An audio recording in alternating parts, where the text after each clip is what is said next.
Each soul is potentially divine. The goal is to manifest this divinity within by controlling the nature, external and internal. Do this either by work or worship or psychic control, or philosophy by one or more or all of this, and be free. This is the world of religion. Doctrines or dogmas or rituals or books or temples or forms are but secondary details. Among the people who started a new awakening in India, Swami Vivekananda is unequivocal.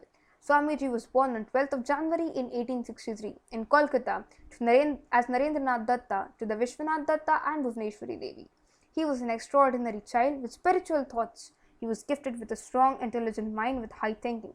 He was from the higher educated and rich family. He pursued his family education in English.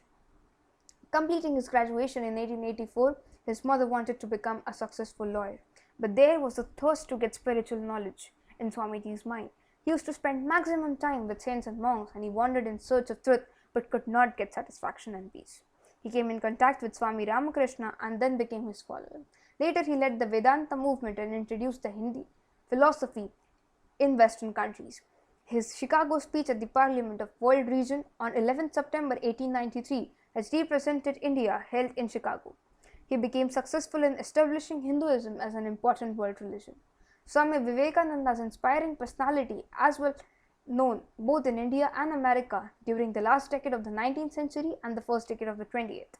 The unknown monk of India suddenly leapt into fame at the Parliament of Legends held in Chicago in 1893, at which he represented Hinduism. His vast knowledge of Eastern and Western culture, as well as his deep spiritual insight, fervid eloquence, brilliant conversation, broad human sympathy, colorful personality, made an irresistible appeal to all many types of Americans who came in contact with him. People who saw or heard Vivekananda even once still cherish his memory after a lapse of more than half a century. In America, Vivekananda's mission was the interpretation of India's spiritual culture, especially in its Vedantic settings. He also tried to enrich the religious consciousness of the Americans through the rational and humanistic teachings of the Vedanta philosophy. In America, he became known as India's spiritual ambassador and pleaded eloquently for better understanding between India and the New World in order to create healthy synthesis of East and West, of religion and of science. Swami's mission was both national and international. A level of mankind, he strove to promote peace and human brotherhood on the spiritual foundation of the Vedantic oneness of existence. A mystic of the highest order, Vivekananda had a direct and intuitive experience of reality. He derived his ideas from that unfailing source of wisdom and often presented them in the stirring language of poetry. The natural tendency of Vivekananda's mind, like that one of his master Ramakrishna, was to soar above the world and forget itself in the contemplation of the Absolute. But another part of his personality bled at the sight of human suffering in East and West alike.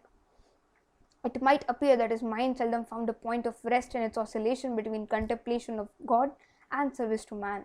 But that as it may, he chose in obedience to a higher call, that service of man as his mission on earth. And this choice has endeared him to people in the West, Americans in particular.